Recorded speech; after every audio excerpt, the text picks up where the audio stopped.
Ia whatelina pele vi inga o le atua. Whatailona alofa e. Ia so uma.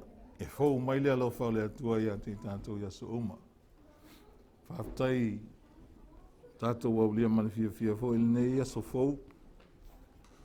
Ia o le aua tātou wheloa e fo i male. Tina ia sea. Whapupu atu ia e te wasi sela.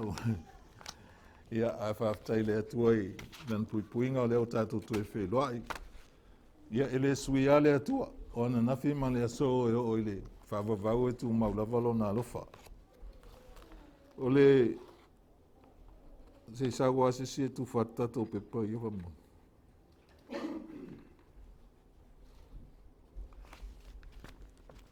O le iala ia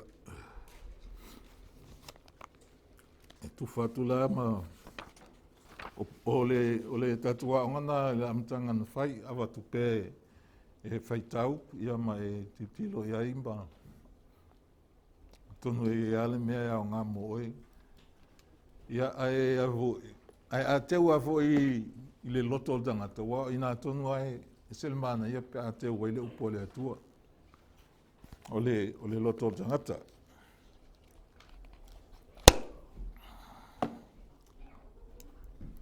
Ia e lea o le tātou mta upu dela tau wha umantu le e te lea ia nei mata upu.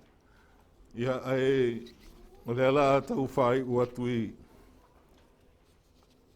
ni mta upu te loa wapso soani le ia oe mai tātou umalama. I taita inga le angang pa ia. O le angang pa ia taita ia so stangata wa ola mo le alii. Ia masavali mo le alii. E le taita ia la tangata le tangata. Wa len tātou whaalonga le vai aso lea o wape e mālaia le tangata e whatuatua le tangata. Ia ai amu ia le tangata na te whaia i ova maona whatuatuanga. O le sesenga mena e te vaai le tangata. Lai te vaai le tangata e whai mai mālaia le tangata e whatuatua le tangata. Ai o tangata a o le manuia ai tangata e te leo vai ai ai na o lo fatu te fai ai ova ma mo fatu tuanga ia te le foi fa manu yanga ma wai tangata pe fatu ile tua o til tilo a man to filo ai man tangata na fina o mai tala inga tu ia tu fale o lo tu le tala. Ia, ai watu tanga to luaf silia tu ia, po a mail mato wa inga, sa nanu watu, mato fen nui. Kwa ngang wai foi leo au ia ngafi talu mai fio masinga, wai mai leo tala tanga po a mail mato wa inga, pelo mo mes fo sani o watu de. Ia, ai te ilaua tala noa fai mai po le ale, po te iloa le atua. O whatu ia, lea mauten no fo male atu. Ia, wa mana ian mato tala noanga. Ia, ma whai mai lo pole asa o manatu i le tangata pia whai e wa au auna i le atua. O whatu le tangata au auna i le atua. E a whaula ina lo tangata ala ia Yesu. E tusala e au auna i le tangata. Amen. O lo wala au ina fo ina ia au na ile tangata. Ele tangata e wala ina le atua ai alo foi ia. Amen. Ole o tangata e wala ina le atua e wala ina ia mafai ona faatingo e tangata na. Le alofa le atua ile sfo iso a tangata.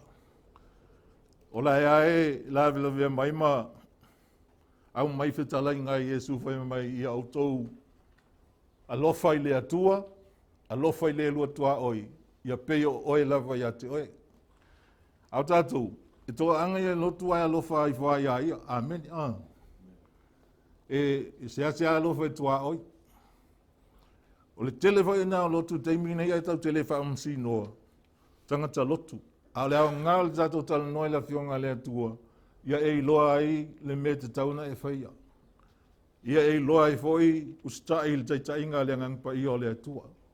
A wai te leo vai ai le nganga ia so umalo wolanga. Ai lai ai a tātou. pe ona avatu I mau o, pe ona avatu I tātou pepana. O le angang pa ia te tātou, a sua lau tusi I le mua ko ni to e lua.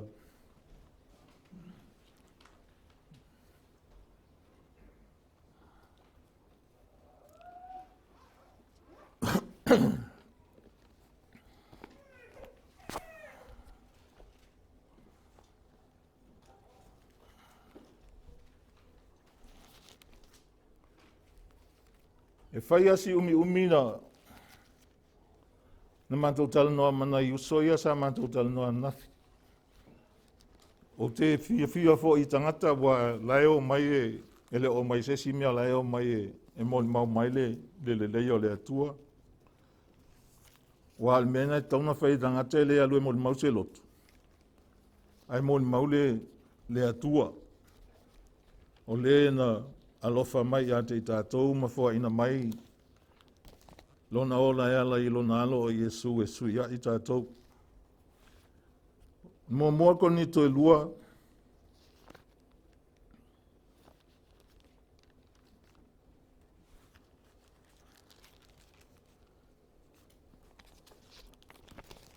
Ile tusina mua ko ni to e lua.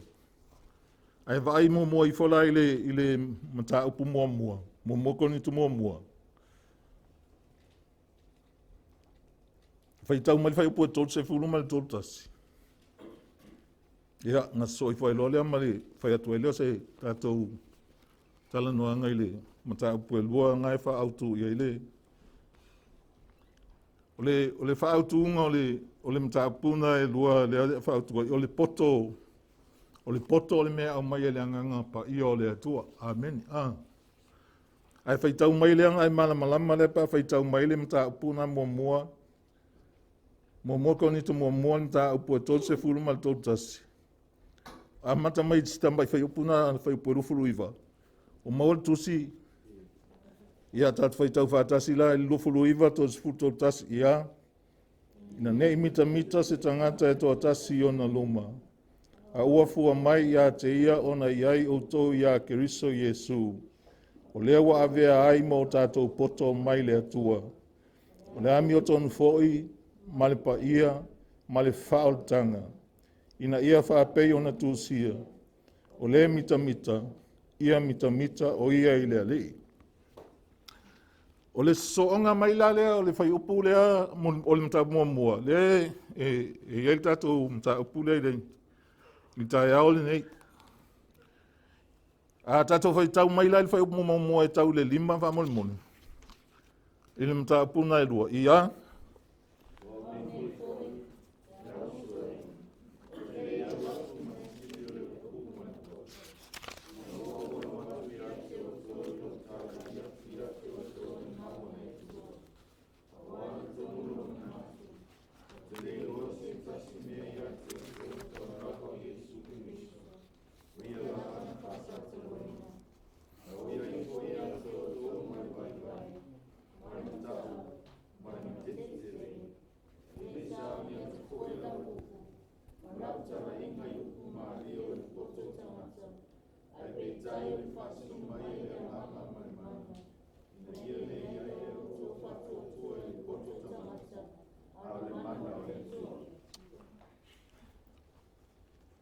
Ole tatou mta upuna e wha upu whapea.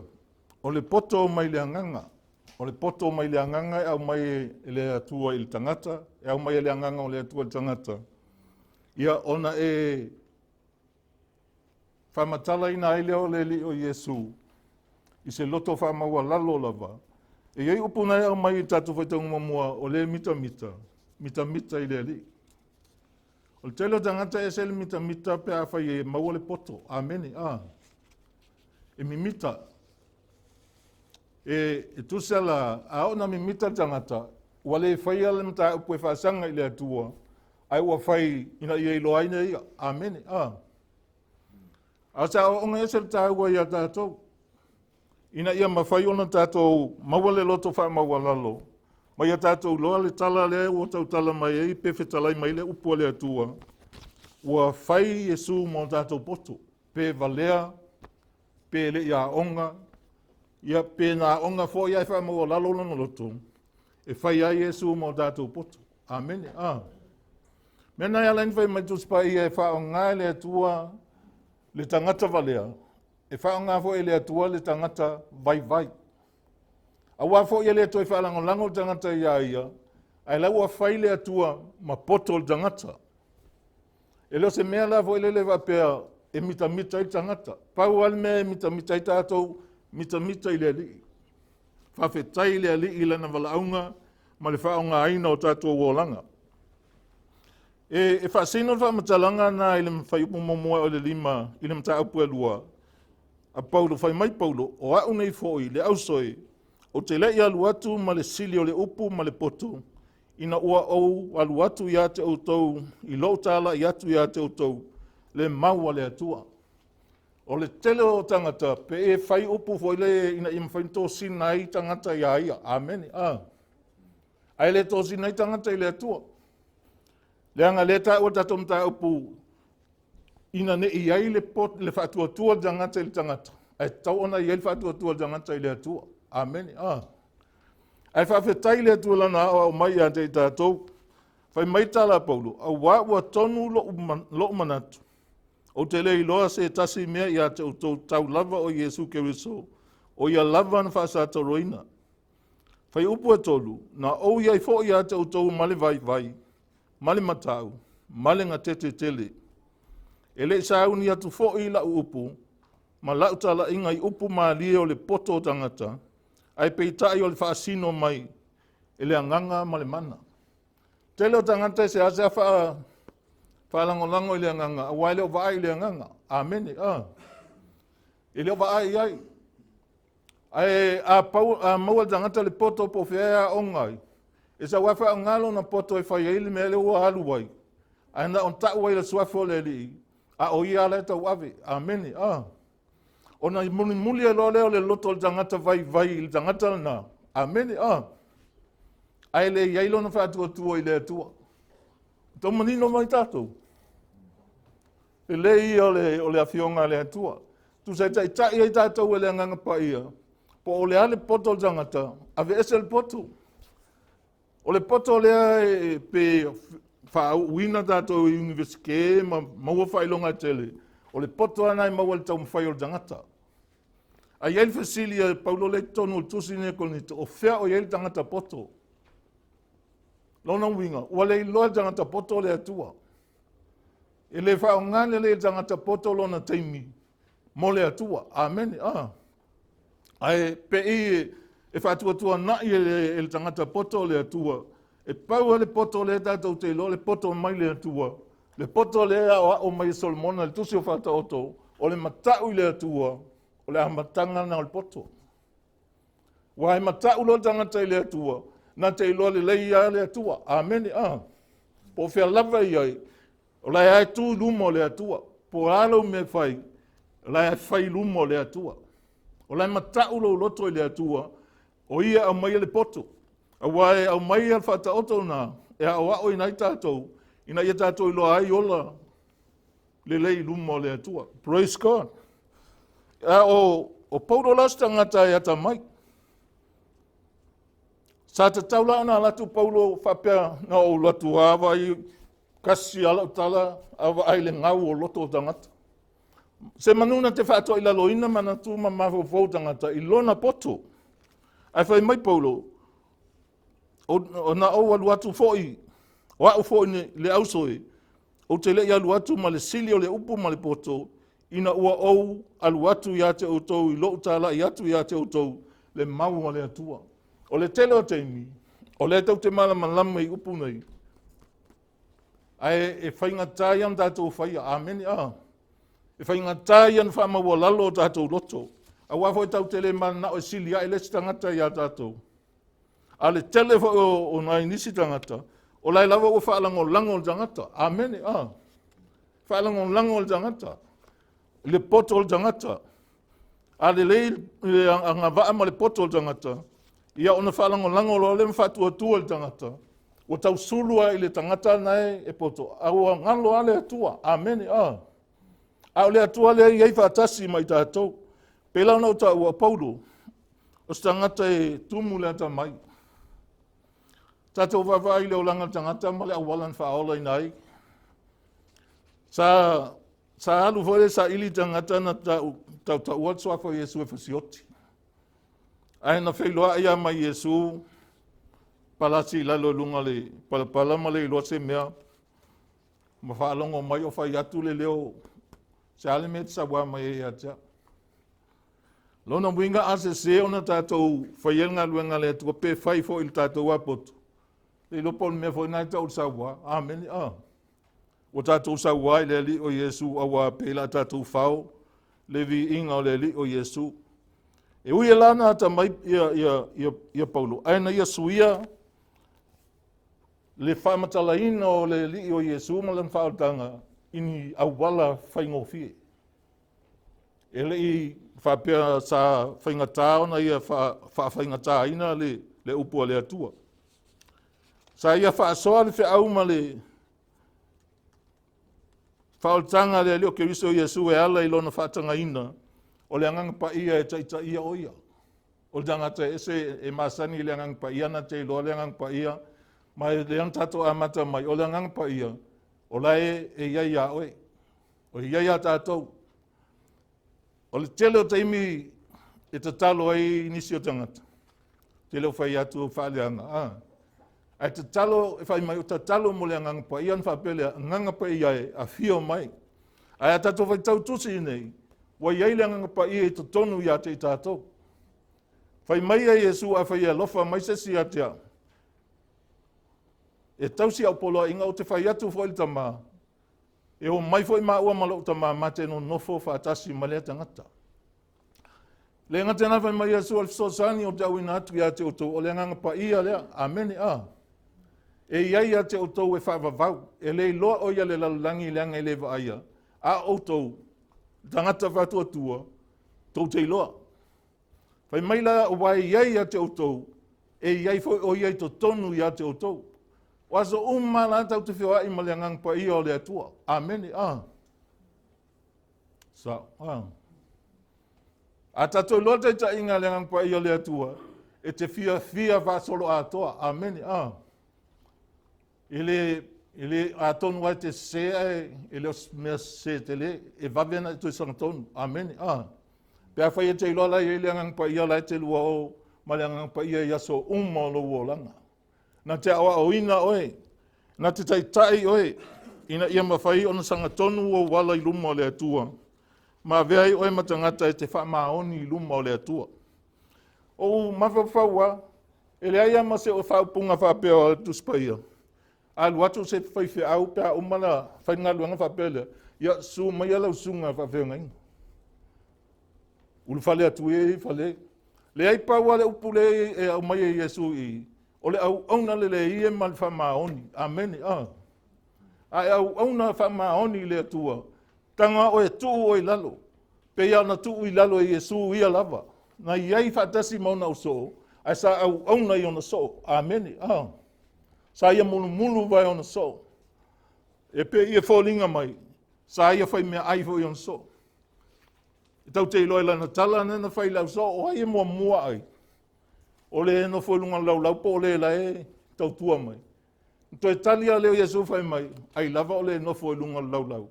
A leo te iai a te otou, e pei o le au na lama. E ui ana fi nau lau so o po wai se si e sili.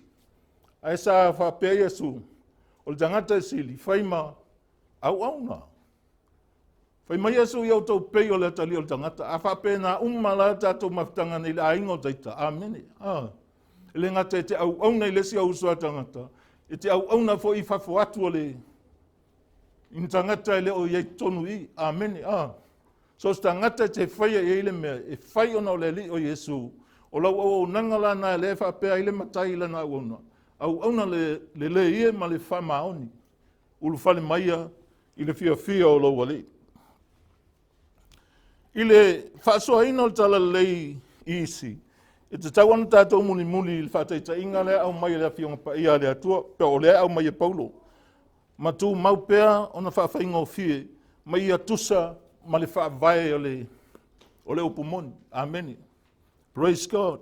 o le anganga pa ia, e au maia le mana ia i tātou, e wha mana ina tātou upu mwhao ngai ave ai, le mamalua ngai le li o Yesu, ma vi i ai Yesu, e mawhai ai ona pupula mata wha le anganga o tangata, mana ilo ai, le ngā luenga tele na whai ai le li o Yesu mo tangata umama le lalolani. O le anganga lea, o le anganga o le ola, o le anganga pa ia, sa iai o iai le amatanga i le fuafuanga o le lalolani. Sa iai le amatanga e tanga suat kene se mua whai upu mua, e te iloa ina mai talitonu wai la maule whai atu. Se isu e ngai fo iai lau kene se mua lama.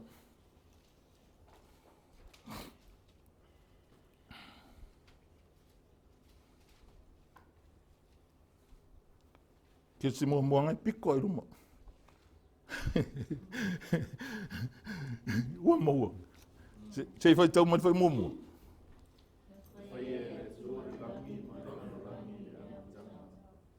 Lua.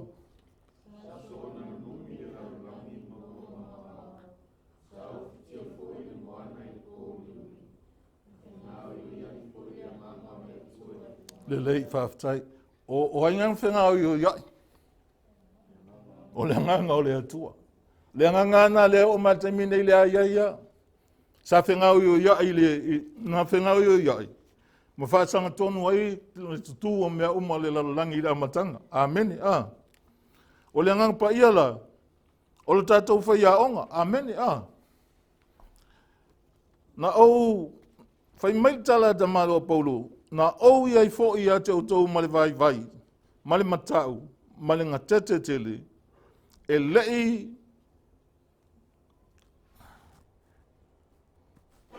sei whakau whai upo e whawha moli ane. Le ai le tato tusi toi fo i tato tusi wha moli. E lei sa auni atu fo i la upu, ma lau tala inga i upu maanie o le poto o tangata. A ua whaalia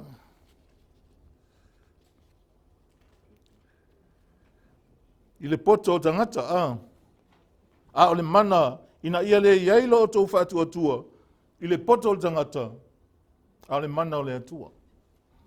Wai, ulatu ngai whapea o te whaari lo poto. E whātua atua o matangata ia, wai mai o le whaiwhiaula o le poto i. E whaingo fia tato, upu ai tato tatalo i le atua, ina ia mo modi le anganga pa ia lonu, le anganga pa ia le atua, na te wha mana ina, upu na te tautala ai. Amen. Na te awa o ina fo i upu, e te tala noa ai. Praise God. E te le fefe i fo i pe on vai mai Paulo sa alu male ngatete. Po i lea vai mai na o iai fo i a te utou male vai, male matau, male ngatete. Ele i sa uni atu fo i la upu, mala utala inga, i upu maalia o le poto o tangata, ai pe tai o le whaasino mai e le anganga, ma le mana. Ina ia le iailo o tau whaatua tua i le poto o tangata, a o le mana o le atua. E wholinga mai atatu woe e tau Yesu. E tau wa Yesu ia eilo o oi o le awhi au. Amen.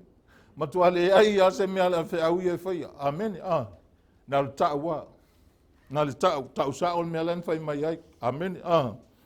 Ai le whapea e latua le awhi au i a tau lona ia le lei. O se lui tā ua lea mo i tātou.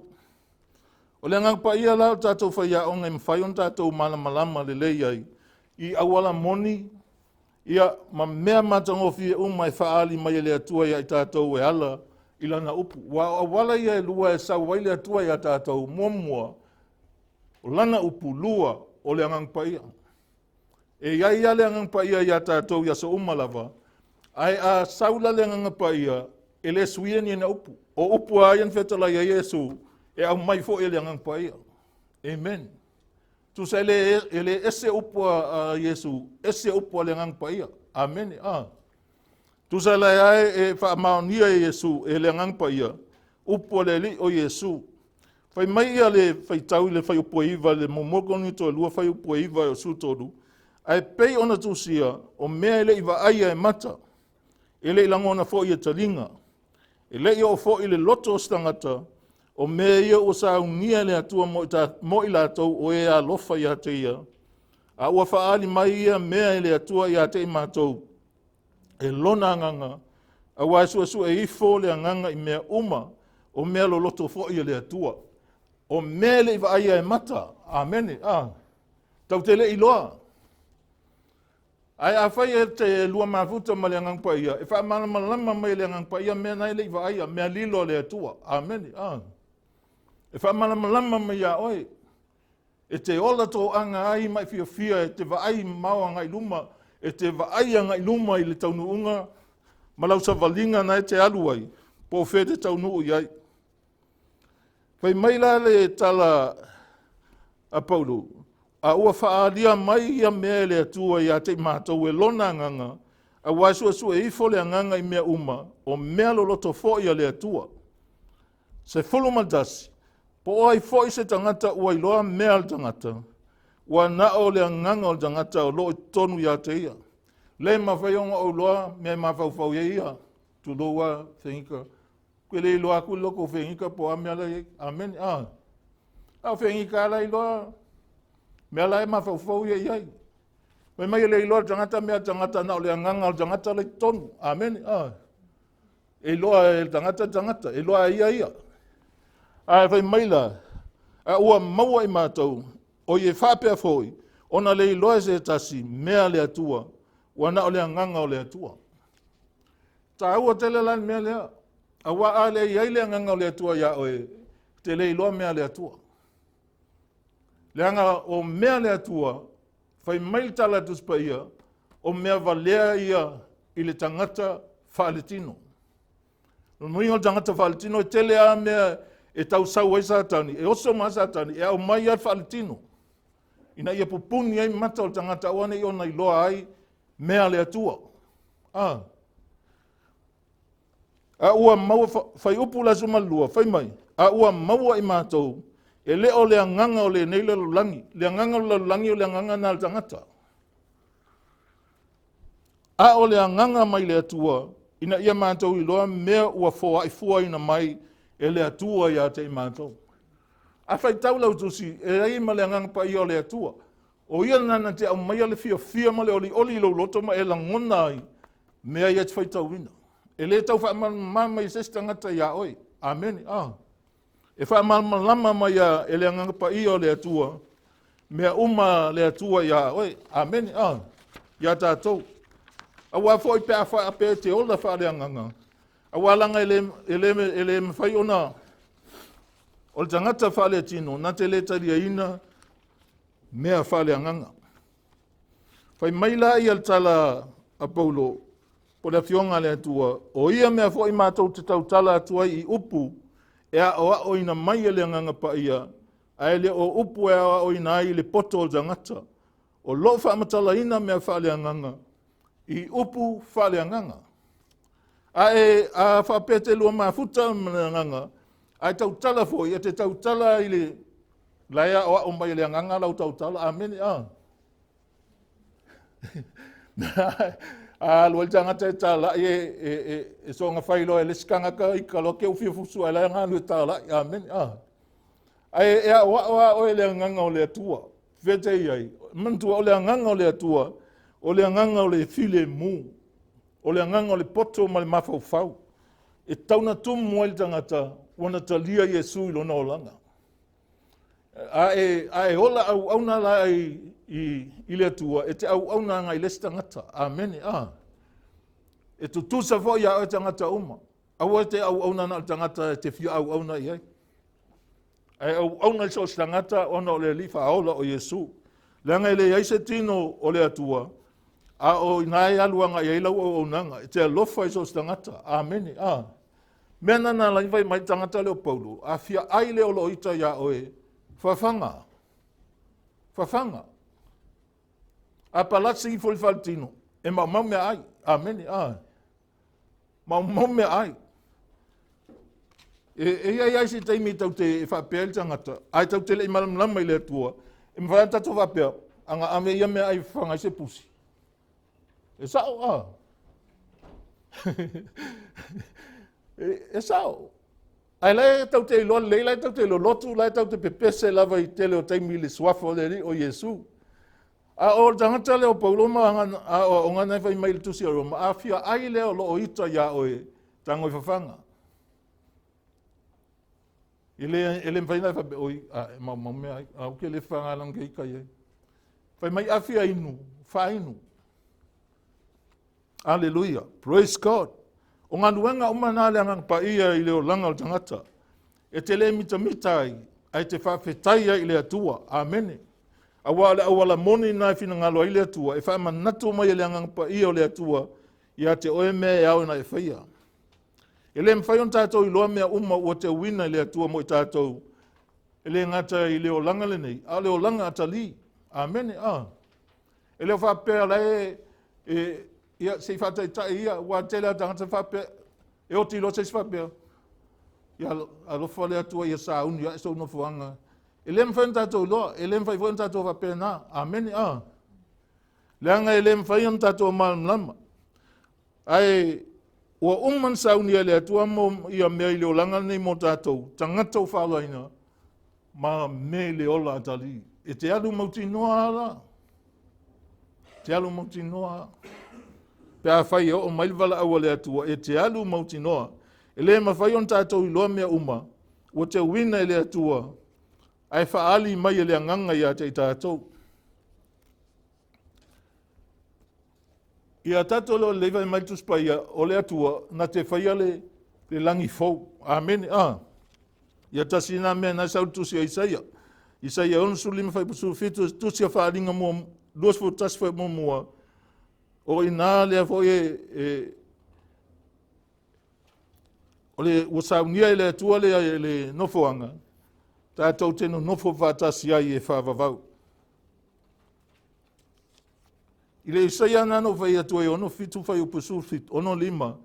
A wafa auta mai o te whaia le langi fau, ma le lalo langi fau, e lea toi manatua mea na mua, e lea lua e foi i le loto o tangata. Whaalinga losu tasi whai upu mua, o na au loa leo le langi fau ma le lalo langi fau, a wa uma vai atu le ulua ilangi, ma le ulua i lalo langi, ua le ai foi se toi sami. Dai se mea.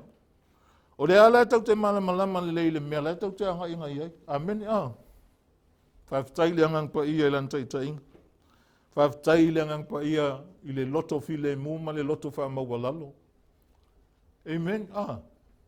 E whapale pale. Le iai fo o Iesu i a te itatou. Sa sili ona wha mawalalo o ia peo. E le imanatua ia i ona tūlanga tofi. Ia te iamalon tūlanga o ia o le atua. Wa i le te tonunga o nistangata. Ele o se atua Iesu. Ele o se o Iesu o iol tangata atua. O le atua atua foi. Amen. Ele ngata na whata ngata lona o langa. Ai wha le atua foi lona o langa o le atua. Amen.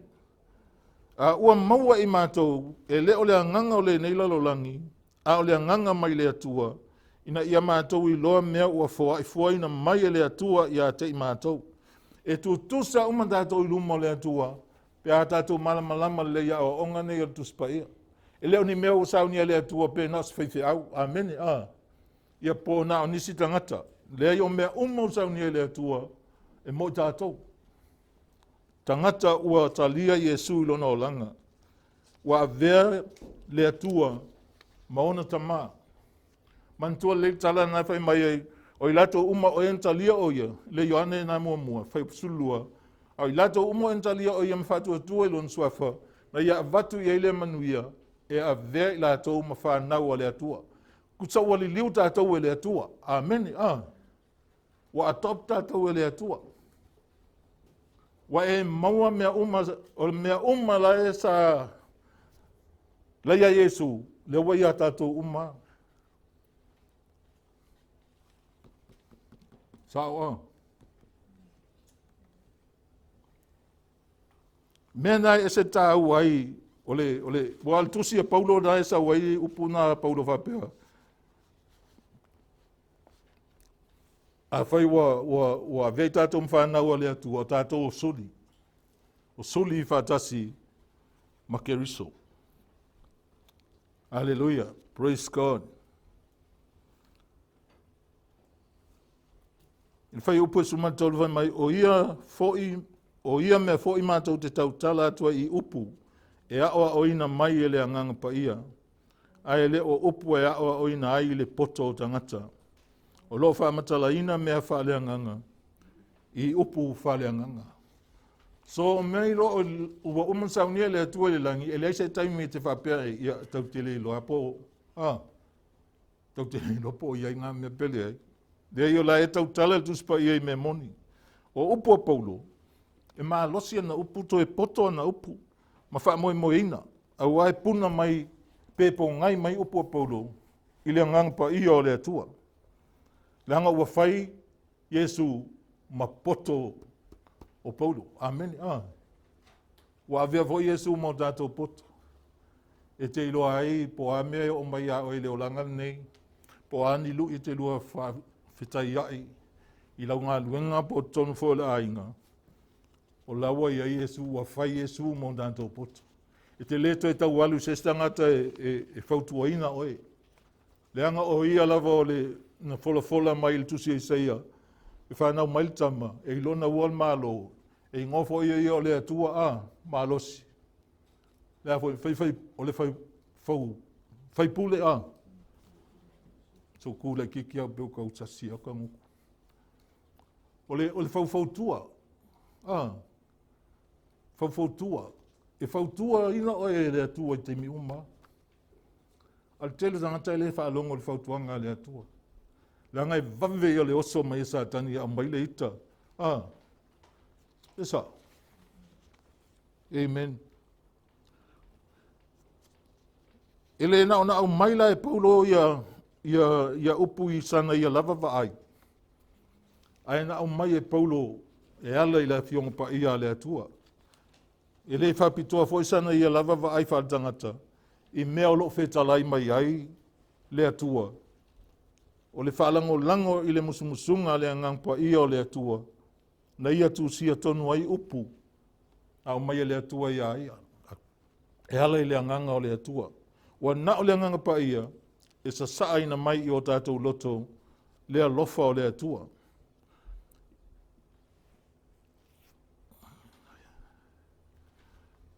Sua i whalau tu si i le mtapune o le Efeso e tolu. Efeso tolu fai o pusfulu ono.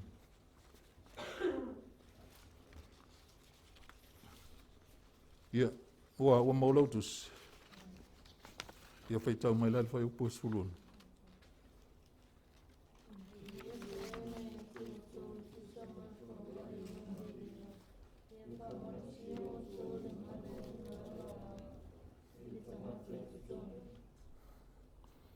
I whamalo sia o tō elo na lavanganga. Tangata lai tatonu. Amen. E iei la o le mea na utau iei. O sua foi tu spaia. O le mana o le toto o le sa tauro o Kiriso Yesu. O le sa tauro. A tonu tau tala no ai system. Ai o le sa tauro o mea sa whai whasalanga i asoi. A whasalala tangata watu, e sa tauro na watu atu tu i lalo na tu i leanga i nunga lima o tangata whapea. E le se la u whalava. Sa tauro na whai, sa tauro i Yesu e la u whalava ma la u e tali e ona vai. Tali e ona lima, le mamafa o lontino i awane i masa e sa e ona lima. Ai, o whasalanga na sa whai. A on whasa tauro tangata. Ele mwhai na alu ese mai sa tauro. Ele alu ese mai sa tauro. E tinga aina ia ina sa tauro mai ue lava na oti. Wa whasa tauro tangata yasola, ele vave mana na ole au whasa tauro tangata, ia vave na oti tangata. Ai mana au whatinga aina. Ai peo nau whai atu, ele alu ese tangata mai sa tauro, e tu sa ua ta ofi sa tauro tangata. Amen. Le tiola whai maitala Paulo. Ua whasataro ina ma whatasi ma o ma Keriso. O te leo toa e ola Keriso lo ola i tonu i ata. O le whasatau longa o e te maua i a pēr sa tauro Yesu te mi uma o lo ola. Amen. Amen. A vea i oe matangata ua soi fuai Keriso i tu tonu. o lo loto. Ia te oe, ia te ia, o lena te mawhaia ona whaia o mea umai si lava I mea tātou te ole atu ai, ma mawhau I ai, e tusa ma le mana o loo ngalue, loo matuanga lue I te tonu, ia te tātou. Ia te ia le vi inga I le kalesia ono Keriso Yesu, ia ngā tupulanga umai whaavavau lava. A tātou wola whaaleanganga, tātou te langona ina, mea lava, tala tātou te whaia, ma tātou tau talanga, tātou tau tala talanga I whai. Tau te langona. Pea whai tātou te ola whaaleanganga. A wawa le fua ina mai e le atua ia te tātou, le anganga e matau ai, au le anganga e wha maa losi ai, maa lofa ai, ma mawhau tonu ai. O le anganga nana e ka luai moi. Le alan mea la tau sawa I le sitanga tau watalia Yesu e tau sosoani a oe. Amen. Le watalia Yesu watalia lo sosoani, watalia le anganga o le atua, watalia le atua. E iai a te oe whaavavau. Amen. E te whaalongo ia te ia, e te savali e tusa mana whatonunga, e te itaina ai, lowo o langa. Praise God. O ke risola Yesu, o ia o le poto, ma le mana o le atua. Tusa o ke riso Yesu, pe on whai maipa o ua whai ke riso, ona o le atua, ua whai ai ke riso ma o tātou poto. Ia, a se tanga ka po le ala val poko kaka, se seva pe, ia tala tanga pe, se o wha vale vale, lea soli. La voe leo ia I le atua. Sao, e whai ale mea lai loto ia iei, pe leanga I whai ana. A ua whai ke riso mo tātou poto, e te iloa ai, le mea e leanga e alo e se ai. Amen. E la vea ina mai ai tātou. A wale mta upu sa tauro, e whai kolonito ale mo motal no atuai. Whai upu sfulmal valu e o toltasi. A wale mta upu sa tauro, o le valea lea ie o malaia. A o le mana o le atua ia te ila tau, ua whaolaina. E le tutusa vaenga o le olanga tangata. Sa valea fo ili amatanga. Amen.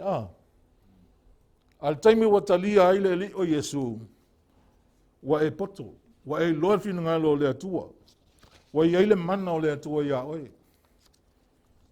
E te savali ai, ma e tau vivi ai, ma e alo e se ai mea whaingata. Amen. Whai upo e sumale iwa a wa ua tusia. O te wha umatia le poto o e popoto, ma o wha le au ngā ina le ata mai, o e ata mamai. O hai le ana te whaiala nā mea, o le atua.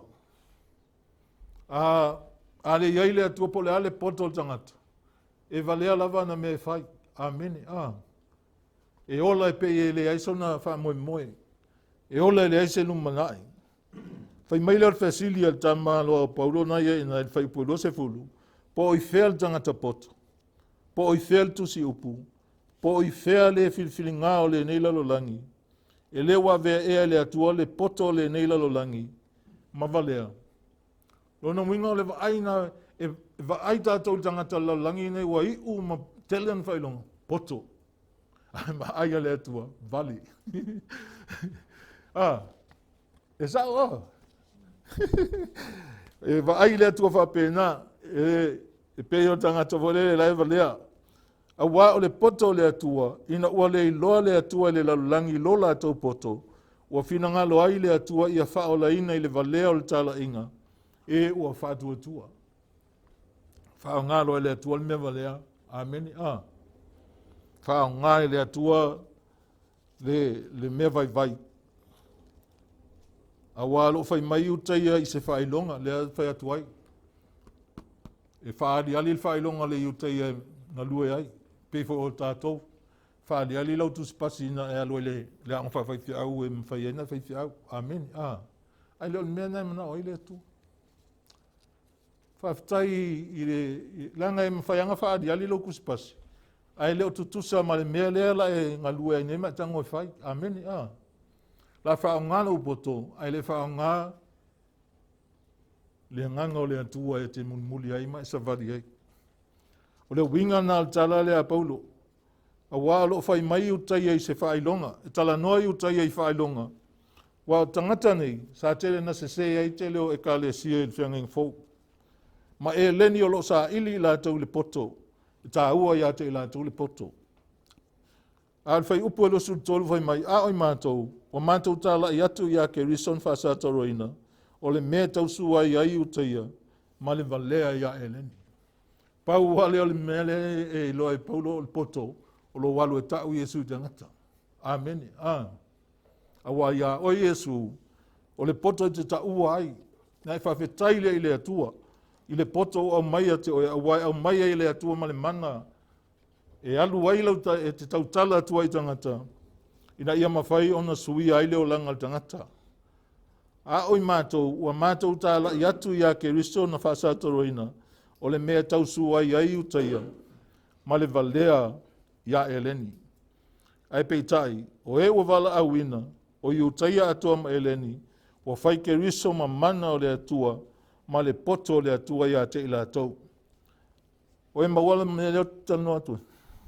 So e lau tu sin mo moko ni tu mo moa. Tato whai tau whātasi ai la ia ele. Whai upo lusu lima. Anga ila lo totas.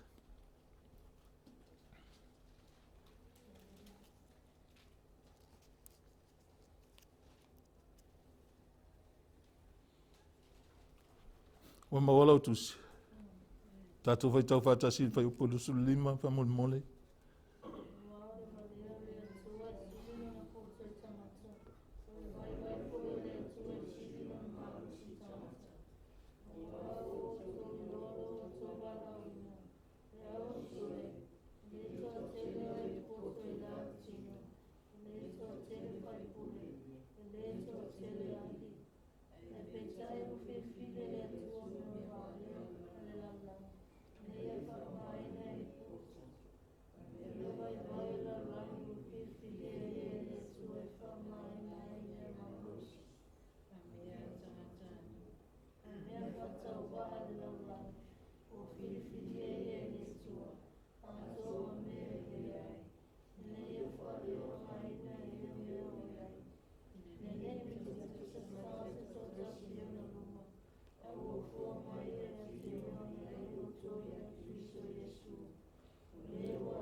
Whai o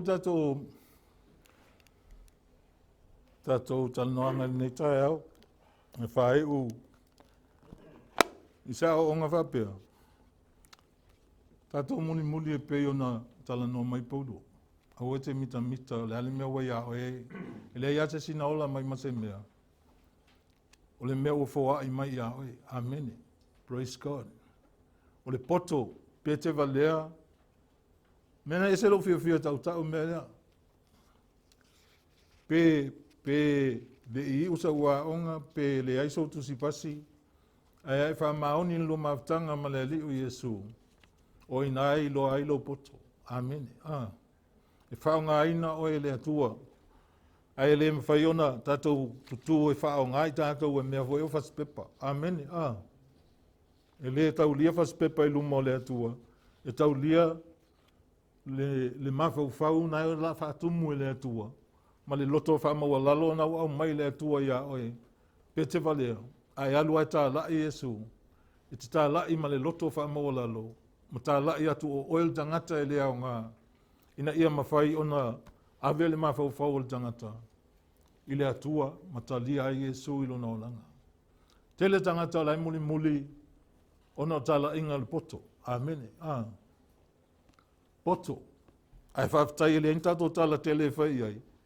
An me silia ia tato iloa o ngā le fionga le atua mō tato. E ia tato iloa. E le tā pāe le atua ni o tato tuspasi. Ai tā pāe le atua lo whamaoni. Pe anō tā ua so o le mea sā whai. Ua sā whai le mea lea e alu sā mua. O na mai lea o lau kāde te alu mo oe whaaliali. Whaaliali i le whaiwhi au. O le au lotu le te alu atu e lotu ai. Ia maulolo le wavangoa e te launga ai. E mawhailanga e alu malkade e launga ai. A la sila fia le atua le wolanga i le o sao. Amen. Aia e ola wha maa oni i le atua. Mai e lofa i le atua. Mai fia i lo wanganga u whaola ina i le atua. Ma futa ma le atua i te mi uma o lo wola. Ia e mita i le ali, ia e awane e mita. I se mea ua whae ina ai o il tino. Amen. Ai alu fo e la unga foi. E leo tau mwhai whātou sina tangata ia oe. Ai ia whātou sina tangata i le atua le anu whaola ina oe. Whaftai e iei nisi o tātou lo iei mea alofa whapena. Ai o tātou mataupu ia whalongo nango i le anganga pa ia o le atua. Amen. I le tu ua tātou i le anganga pa ia.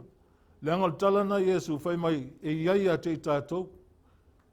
E iei, e le ngatena iei a te tātou e whawavau. Ai iei to tonu. E nofo i to tonu o tātou loto. O le nofoanga na e whio ai le anganga pa ia o lo loto. A puna mai fo ila mea mai le anganga pa ia. Sawa i lo loto. Amen. E te langona fo ia mamā. E le lei. E sao matonu mea lai sau lo loto. Te lo tangata. Ai whai atu e se meo sewe mai. O au ia sao ala o loto. Ia a tonu o lona alo sao na. Amen. Ai ia sau le sao mai le atua. Ai le o tangata. Aua wālanga e tele i o tangata popoto i la lafi. A o tātou la inga o le atua i tono teitani. Whaftai le atua malana mala aunga i o tātou o langa. Tasi a le atua le teita i a tātou. Mo e se ese mea lofa le atua i o tātou tangata. Ai tasi a e tutusa fo i me luanga i e tātou. E le whapea ai se ese na ese a leo me whai lesi. Amen. Whai maitala Paulo i tusi a Efeso. I a Filipi. Ia tau mawhai au tau. Ona notia le loto ngatasi i la le anganga. I le upu o le whātua tua. O le file mu. Upu o le file mu. Tau tala file mu o la i le anganga o le atua. Ia wā o vaai tangata voi wala e whai maitala i a kopo. O whea o mai eita wama misa o ia te auto. E leo tangata tua fo lele. Au tangata o whaola ina lai misa. Amen. Ai toi talia ia ia Iakopo, pēa whai tau e tusi a Iakopo. E mai mana o leanga na e tupu to tonu ia auto. No minga la ale lei mea ia tupu to tonu ia tātou. O mea le atua le e avea oi matunga o loa le atua. E mawhaiana a watu mea na i le stangata. Amen. E te whautua ina i le stangata mai wha maoni i le atua. Amen. Ia wha maoni o tātou o langa i le atua peona o tāua. E leo whapea mai Yesu ai whamao, nin whapea mai ia lau sunga le whaiwhia au. Ulu whale mai ia. Le ai, au auna le le ie, male whamao ni. Au auna, ia tau nuu lau au nanga i le mea siliona le lei. Ma e mita i le atua, ai leo tātou. Te le mita oe, ia o le ala umean whaila mita i pua ataita. Amen. Ia o le tātou whai unga na, vai tele a me i tono tuspa ia mo mau mai ailinga lue le anganga mal sota inga le anganga ma le o le atua mal tangata. Ia mantua ele o ia le anganga le taimine i le langi. O le ia ila lo nei. O nei tonu ia oe. Amen. Mena e mauti noal mena. Po le ale mea ti ngai fita ia ima oe. E te matua la vala vaun sai. Amen. E i te imi tātou whapei. O walaki. Anga ko kikia. Ia e whawhetai le atua. Whawhetai le atua. A ona pule le file mua le atua. I o tātou loto. Amen. Makua lea ia mase mea e fwilele e whale e tonu e tātou. Ai whawhetai le atua. I le lona taitainga le anganga i lo uolanga. Te lo e a taitai fwoi oe le anganga. I te le pai e. E le avea fwoi oe stangata fwoi lele ki ngai wa kula o ki le sia le kengu whangofua. Amen. Le anga o mea lofa fwoi le atua e au mai lona anganga. E mwhai ainga e soani. Ina i ngā lulue whātasi, matau wamo whātasi. Le whina ngalo le atua i o tātou o langa. Amen. Tātou te amo whātasi. Ia mai a tasi o tātou loto. O tātou o le ainga o le atua. E le ese tātou. O le whanau o le atua. E le pō nā i lumo le lalani. ai whaafitai le atua ilo na o mai a te tātou. Ia ilo iei ua uma tātou mta upu. Ai,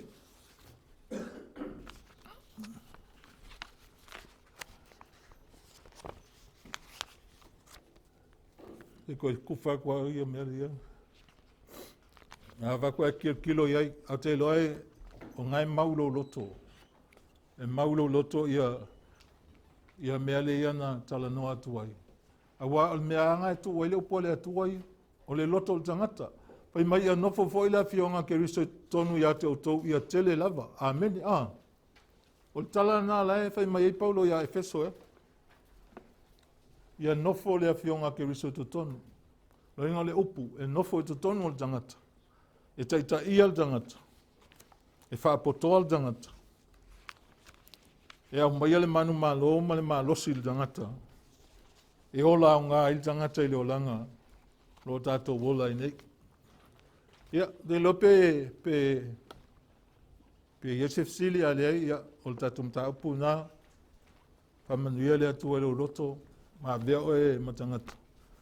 Ia e loa ele o tu oi tātou e leanga pa ia, e iei whaatasi ma oe. Nā te sila fia o mawhatianga, nā te sila fia me te mati vai, o le alawa mea na e eilo mana onga, e sila fia lava e leanganga. E fsoaswani an te oe, i mea umalava, ina ia mawhai ona tu maupealo wola whātua tua, i le atua, le tātou te au na iai, ai au ana iai i le tangata.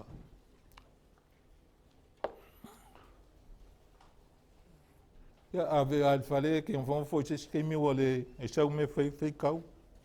Ia mai to i fa manatu ne ia me na tato tatal no ai.